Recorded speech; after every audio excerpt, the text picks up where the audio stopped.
Olá, bom dia from Portugal. We're on a beautiful Saturday morning. Birds are singing. Occasional car is driving through the suburban neighborhood. You can hear the birds, I hope. Aeroplanes are crisscrossing the sky and covering us in chemicals, or however you see that. Let's not go down that. You see, and that's a really good example of what I'm about to talk about. I saw on Twitter yesterday somebody saying, why is it that chemtrails seem to upset people most? Anyway, that's a really good test. Here is suddenly there's a fork in the road, and I want to talk about escape lanes as I remember them from being a child. I still see them in Portugal, and I used to see them on the motorway. But just hold that thought for a moment about chemtrails. A fork in the road, or an option, is available to us now to either come back to life, be the true joy that you are, regardless of what might have just triggered a series of thought processes. It doesn't matter what you, in this context, in this conversation, what you think about chemtrails, contrails. What matters here is the reaction you had when I mentioned it. And let's begin if we can, if it's not too late now, to rewind, to drop back into ourselves. The most important question of come back to life is, where are you right now? Because you can remember where you were and make a story up about that. And you can think about where you're going to be and make up a story about that. And it's most easiest to dispense with the stories by clearing your throat and being as much as you possibly can in this moment now, not in the past, not in the future, to just come back into the bandwidth between the two, not to get too hung up on, is this precisely a peer-reviewed, scientifically proven present moment? But you get the gist. We get the gist, don't we, of what it means to be not reflecting on the past and not ruminating, even gesticulating about the future, and to be here now. And a really good way to do that is to take a breath, or feel what it's like to be in your body right now, sat on the chair. Your body has a weight that you can feel on the chair. It's pretty immediate. You have to perceive it, so there's a few nanoseconds of perception, presumably. But let's not get bogged down in that either. It's just so easy, isn't it, to start thinking, and then you're out of the any approximation to the present moment. Now, today, prompted by Mrs. M's, a conversation we had, then she took to social media to ask if we've reached peak nonsense. I actually called it peak king nonsense earlier on. I think that's where we're at. And some people who responded on that thread said, no, we're not there yet. Plenty more to come. Now, it depends whether you see it. I mean, I don't think Mrs. M meant today. Peak nonsense hasn't happened today on whatever this is, the 16th, 17th of February. A momentous moment. Doesn't happen like that, does it? In the historical calculation or review of these things, it will be a period. I think this period is peak nonsense. So by many estimations, of course, it could get worse. And on an individual basis, it will get better or it will get worse. But I think fair to say, these are the times we've been waiting for. And for each of us who has eyes to see, ears to hear, mouth to taste, I could continue. Feet to walk with, hands to make bread with. I shall stop now. Oh, tongues to... No. These are the times I think many of us have been waiting for. And that brings with it a kind of dare, doesn't it? It's like, well, okay, you've been wanting this for a long time now. You say you want it, and you've been virtue signaling a spiritually correct future, for example, like I've been doing for many years.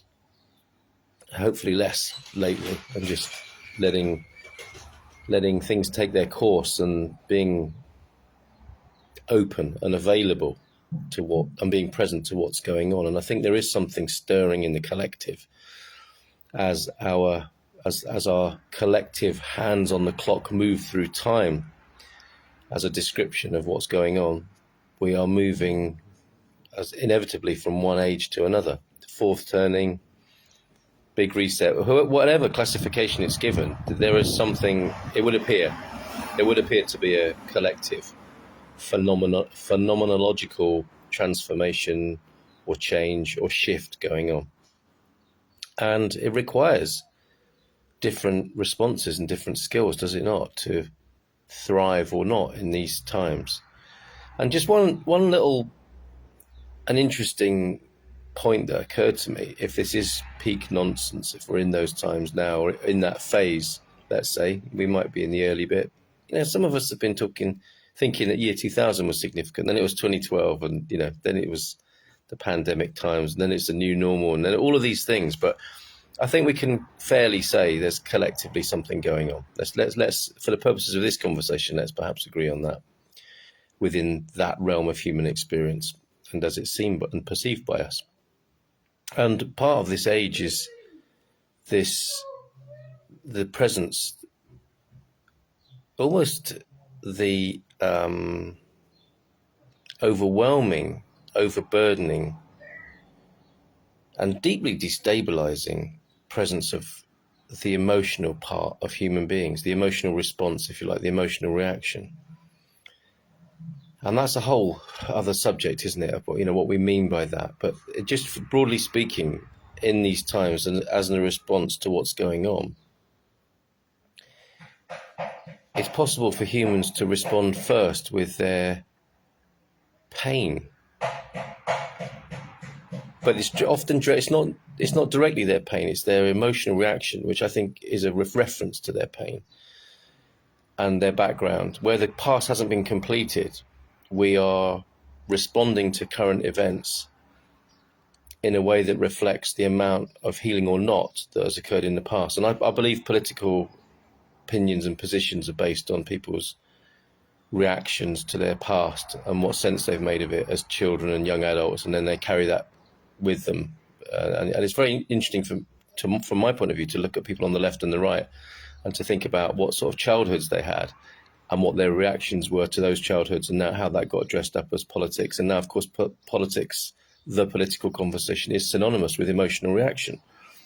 It's not like many people can talk very candidly, openly and plainly and honestly and authentically about how they see things for fear of upsetting someone else. So with that in mind, if let's say, it's a proposition for you, if let's say life is the worst case scenario of that situation is that life is an emotional minefield, and you're trying to get from one side of the field to the other, and along the way are hidden. Well, there are snipers, and there are people, like Rambo, hidden in little man traps on the ground, who pop up and who explode in your face with their emotional reactions. Let's swap gunfire for emotional reactions, like emotional terrorism, if you like. And straight up combat troops coming towards you with opposite views and inflamed views. And that seems to be a scenario that, well, for example, where I live in Portugal, many American people want to get away from that. And it's very difficult for them to come away from that and still not be suffering the PTSD or habitual reactions of that. So a lot of people will come here from that environment wanting to get away from that environment, but then we'll still be perpetuating that environment because they're conditioned and habituated to do so. And I know I am too, in my own way. It's just easier for me to observe it in others than it is for me to see it in myself, as willing as I am to be called out on these things. Called out is a bit aggressive, isn't it? But challenged, I'm happy to talk about it, what you might think are my blind spots in this regard. And I think there is a British collective blind spot that British people find difficult to see, and it's the same with all nationalities. And we're seeing it with our American cousins most plainly and obviously, because they're very open and expressive people as a culture, I think. So that's the one scenario, the emotional minefield of people running at you with red faces and screaming like banshees because they're upset about what you've said or something else someone has said, and you're paying the price for that. Or something they've just thought for themselves and had a reaction to. I think there's a lot of that. That is a sort of febrile temperature of society at the moment. And alternatively, compare and contrast that to life as a journey down a lovely Portuguese motorway, an A road. And you've paid the price of being on the A road by being born. That's your payment. You're on the road. We're already on that beautiful road, and we're driving down it. And the A8, for example, my road from here, where I live towards Lisbon, is called the A8. And it's quite a quiet road. It gets busier at more times than others, like life does. You know, life is peaceful, and then it's noisy, and it's up and it's down, and it's dark and it's light, and it's good and it's bad, and you know, it's a journey. And let's say on this instance, the journey is from the beginning of the A road to the end of the A road, and the end of the A road is abundance and joy, the destination you want to get to, the place you chose. Now, that's again another whole other conversation, because I think it's an entirely reasonable and understandable reaction or desire among human beings to want to be happy.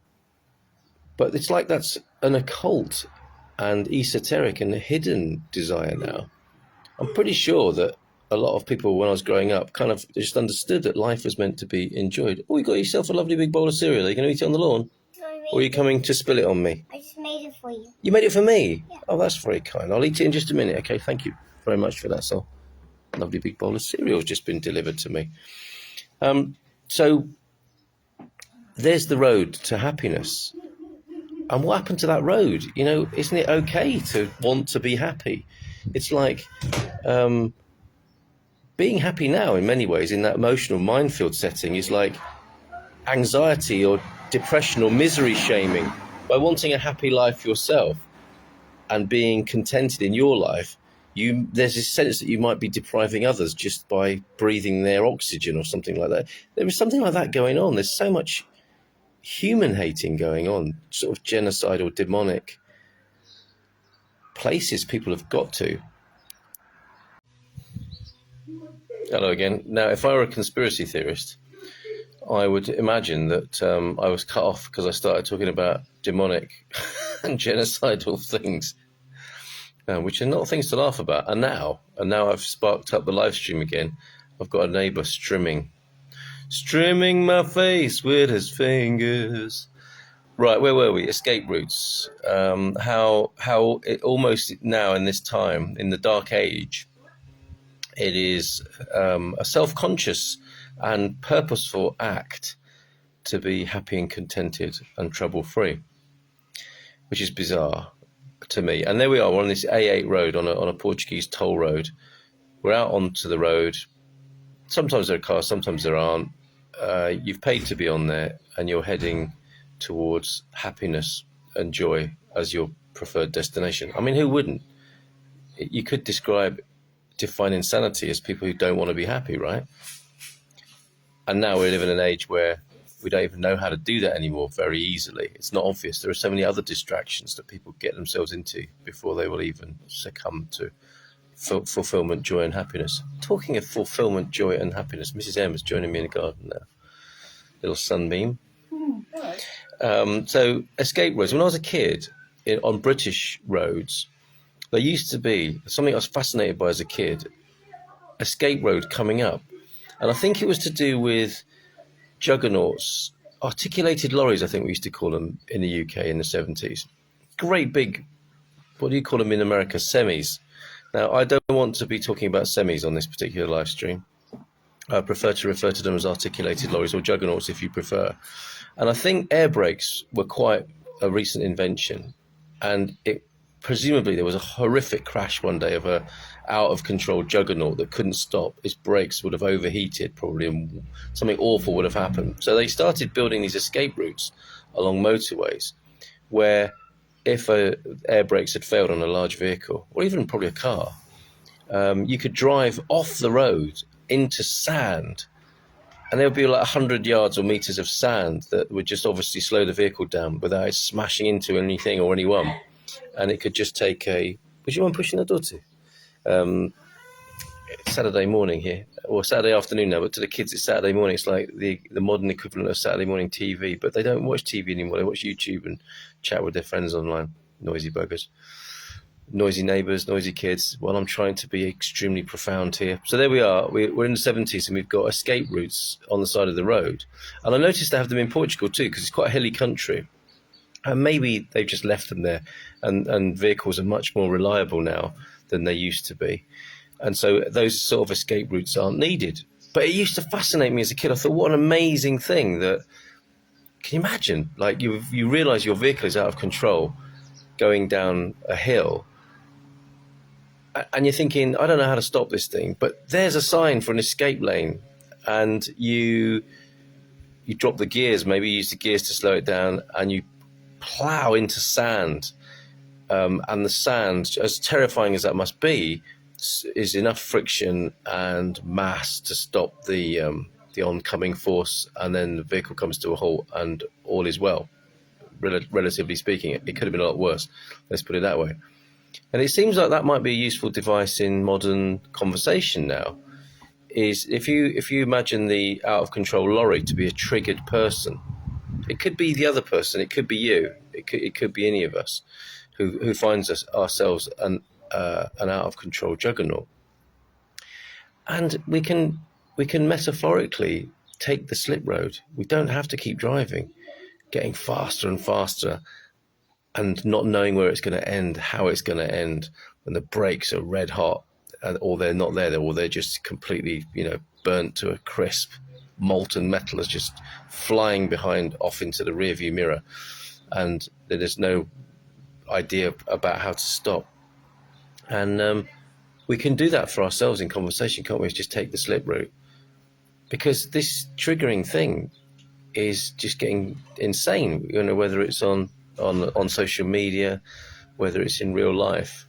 It's such a shame that we're not choosing to stay on the road to fulfillment and happiness as our chosen destination.